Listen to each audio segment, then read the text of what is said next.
안녕하세요. 반갑습니다. 오늘 소개해드릴 책은 공간이 만든 공간입니다. 유현준 씨가 썼고요. 2020년에 나왔습니다.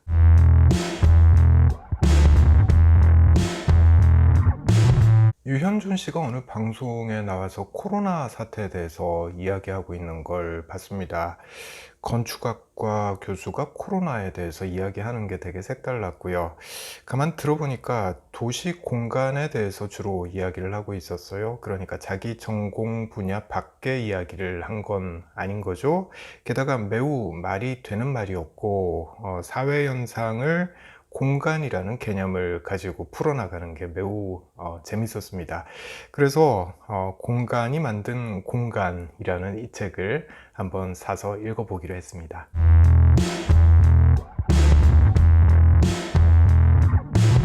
네, 유현준 씨는 1969년생이고요. 홍익대학교 건축대학교 교수입니다. 연세대 건축가 출신이죠. 학벌이 매우 준수해요. MIT와 하버드 대학에서 건축 설계를 공부했습니다.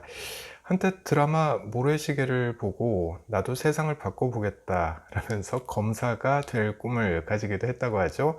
하버드대 법대를 준비하다가 그만뒀다고 합니다. 어쨌거나 짐작할 수 있는 건 있죠. 유현준 씨는 지적 호기심이 대단히 뛰어난 사람이다 라는 거고요. 그 호기심은 문과와 이과의 영역을 아우른다 라는 것도 짐작을 할 수가 있습니다. 이런 특징은 TV에서 이 사람이 하는 말을 들어봐도 알 수가 있고요. 또 이 책을 보면 확연하게 느낄 수가 있습니다. 건축가지만 문과생의 언어로 세상을 말할 줄 아는 사람이다. 그리고 문과생의 언어로 이과생의 지식을 풀이할 줄 아는 사람이다. 이렇게 저는 이해를 하고 있습니다.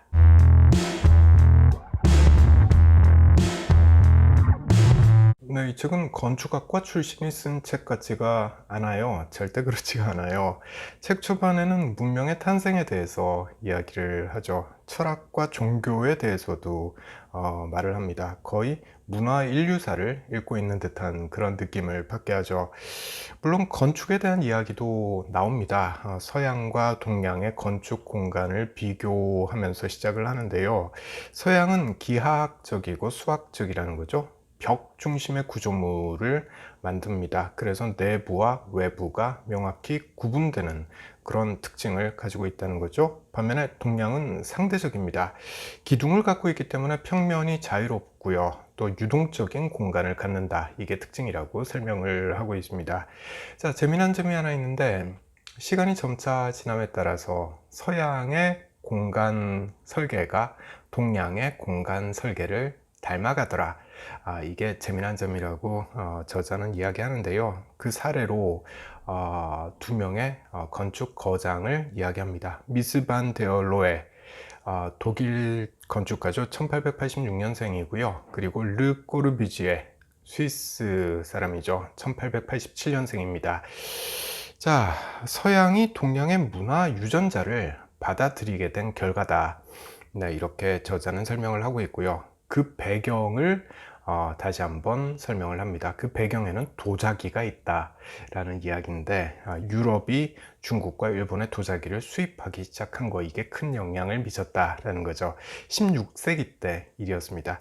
물론 그 시작은 삼각도세 발명이었죠. 15세기 때 일인데 사람이 노를 저어서 배를 움직이는 게 아니고 오로지 바람의 힘만으로 배를 멀리까지 항해하게 할 수 있는 기술이 바로 삼각도세 발명이었습니다.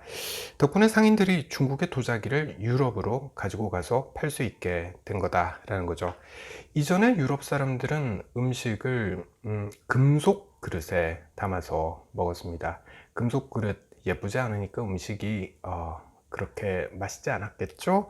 자, 그런데 신비로운 그림이 그려진 중국 도자기에 음식을 담아 먹기 시작했으니까 얼마나 이게 매혹적이었겠습니까? 게다가 당시 유럽 사람들에게 중국은 종이나 화약 그리고 비단 같은 당시로선 아주 최첨단 제품을 생산하고 판매하는 국가로 인식이 되고 있었습니다. 자연스럽게 중국에 대한 환상을 유럽 사람들이 가질 수밖에 없었겠죠. 그래서 유럽의 지식인들은 중국의 책을 번역해서 보기 시작합니다. 그게 17세기 때 일이라는 거죠. 1687년에 공자의 철학을 설명하는 책이 파리에서 번역돼서 출판됐다, 이런 식이었습니다. 이런 경향이 건축에도 영향을 미치게 된다라고 저자는 설명하고 있어요. 1757년에 윌리엄 체인버스가 중국의 건축 디자인이라는 책을 출간했다. 이런 예를 들 수가 있겠습니다. 다시 말해서 15세기에 삼각도슬단 범선의 등장으로 서양과 동양의 문화적 유전자가 섞이기 시작한 것이고, 그 결과 유럽의 건축이 경직된 기하학에서 탈피해서 상대성에 가치를 두는 패러다임으로의 전환이 일어난 것이다 라고 저자는 이야기하고 있습니다. 자, 그럼 동양이 서양보다 나은 것이냐?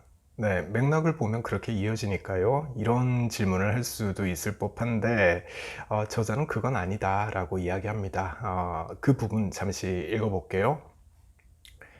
내가 말하려고 하는 것은 외부의 색다른 문화를 적극적으로 받아들이고 수용하는 문화권이 새로운 변종을 만들어내게 되고, 그것이 시간이 지나면 시대를 이끄는 매력적인 문화가 된다는 것이다.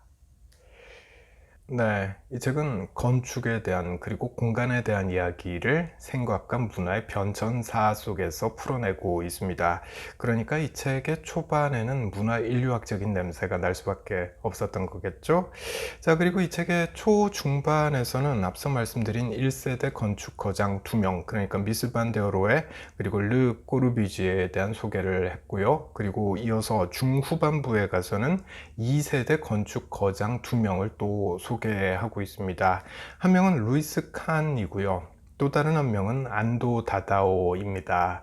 안도 다다오에 대해서는 아시는 분들 많죠?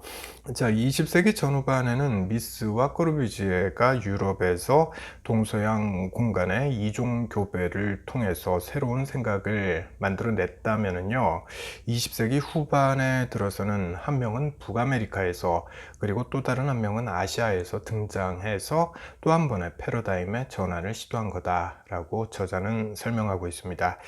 이처럼 이 책은 동서양 건축의 융합과 변화 발전상을 인류 문화의 진화를 설명하듯이 소개를 하고 있습니다. 저자는 이걸 생각과 문화의 유전적 계보를 살펴봤다, 이렇게 표현을 하고 있고요. 그리고 책의 끝부분으로 가면 또 한 번 책의 성격이 바뀌죠. 이번엔 미래학 교재를 읽는 듯한 그런 느낌을 들게 합니다. 도시의 미래를 포함해서 우리가 살아갈 공간의 미래 모습을 이야기하고 있죠. 책의 성격은 전개 과정 속에서 이렇게 바뀌고 있는데, 공통 분모는 분명히 한 가지가 있습니다. 바로 공간에 대해서 이야기한다라는 거예요. 이 책은 공간 개념에 기초해서 새로운 공간은 어떻게 만들어지는가, 그리고 더 근본적으로는 새로운 생각은 어떻게 만들어지는가, 이걸 알려주는 인문 교양서다, 이렇게 보시면 될 것 같습니다.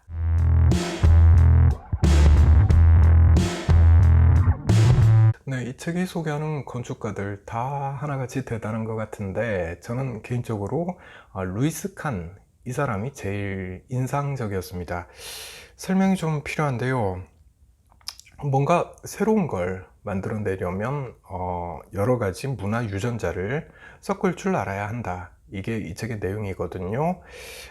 창조를 위한 가장 쉬운 두 가지 방법에 대해서 이야기를 하는데, 첫째는 다른 지역의 문화 유전자를 가지고 온다라는 거죠. 가지고 와서 우리 지역의 문화 유전자와 섞는다는 거죠. 자, 그리고 두 번째는 과거의 문화에서 내가 필요한 유전자를 가지고 온다라는 겁니다. 현재와 과거의 문화 유전자를 섞는 거죠. 루이스 칸은 이 두 가지를 다 사용할 줄 아는 인물로 보입니다. 루이스 칸이 먼저 과거로부터 빌려온 유전자를 예로 들어서 설명을 해보면요, 유대 민족의 전통을 접목시키고 있습니다. 솔로몬의 문양을 이용하는 거죠. 대표적인 예가 예일대학교 아트갤러리의 계단실입니다. 그리고 동양의 문화 유전자도 가지고 오는데요, 도가 사상을 이용하고 있습니다. 캘리포니아 라호야에 있는 소크 연구소를 예로 들 수 있겠습니다. 빈 공간을 만들므로써 도가식 정원이 주는 침묵을 얻을 수 있게 한다라는 게 저자의 설명이에요. 이 책이 소개하는 루이스 칸이 했던 말인데 잠시 읽어볼게요. 나는 위대한 건물은 잴 수 없는 것에서 시작하지 않으면 안 되며 디자인 과정에서 잴 수 있는 것을 통하지 않으면 안 된다고 생각한다. 그러나 그것은 마지막에는 잴 수 없는 것이 되어야 한다. 네, 처음엔 이게 무슨 말인지 잘 모르겠더라고요. 근데 잴 수 없는 것, 이건 노자가 말하는 말로 표현할 수 없는 도를 뜻한다 라는 게 저자의 설명입니다. 그러니까 위대한 건물은 마지막에는 잴 수 없는 것, 그러니까 도가 되어야 한다. 위대한 건물은 도가 되어야 한다 라는 거죠. 루이스 칸은 동서양의 유전자를 융합하고 또 과거와 현재의 유전자를 융합할 줄 아는 인물이었던 것 같습니다. 문화 유전자를 합친다는 게 이처럼 멋진 일이구나 라는 생각을 하게 되고요. 루이스 칸은 창조는 융합이다. 네, 이 말의 뜻을 충분히 이해할 수 있게 만들어주는 건축가가 아닌가 라는 생각을 해봤습니다.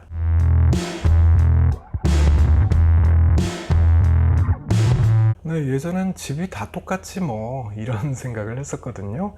근데 이 책을 읽고 나서 그 생각이 얼마나 무식한 것이었는지를 알 수가 있었습니다. 동양 건축의 특징은 기둥이다 이런 말을 이 책은 앞부분에서 하고 있죠. 그 대목을 읽으면서 우리 집은 기둥이 없는데 네, 이런 생각까지 했었습니다. 아파트니까 당연히 기둥이 없는 거잖아요. 그저 성냥갑 같은 아파트에 살고 있으니까 집은 다 똑같은 거지 이런 무식한 생각을 했던 게 아닌가 싶습니다. 이 책을 읽고 나서 건축은 문화의 융합이다 라는 말을 이해할 수 있게 됐어요. 동양과 서양의 문화가 만나고 또 과거와 현재의 문화가 만나서 이루어낸 게 건축이다 라는 거죠. 자, 그리고 저는 이 책을 보면서 불국사를 꼭 다시 한번 가봐야 되겠다 라는 생각을 했습니다. 특히 석굴암을 찬찬히 다시 보고 싶다 라는 생각을 하게 됐어요. 석굴암은 매우 특이하게도 기하학적인 디자인으로 이루어졌다는 거예요. 기하학은 앞서 이야기했지만 서양의 유전자적 특징이죠. 석굴암 이후에 불교 사찰에서는 더 이상 기하학적인 공간의 사례를 찾아볼 수가 없다라는 게 저자의 설명이거든요. 그러니까 석굴암은 매우 특이한 사례다라고 이야기할 수 있는 거죠. 확인되지는 않았지만 통일신라 시대 때 우린 서양의 기하학적인 문화 유전자를 들여와서 석굴암을 지은 걸로 보인다. 이게 저자의 생각인 거죠. 이런 거 알고 보면 석굴암이 완전히 새롭게 보일 것 같습니다. 석굴암을 직접 가서 보면서 얼마나 달라 보이는지 그 차이를 한번 확인을 해보고 싶어지더라고요.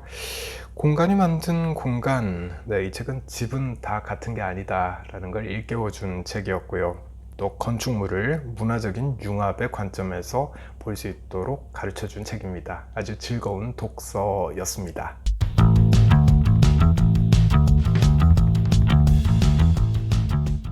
네, 저는 다음에 다른 책 들고 다시 찾아올게요.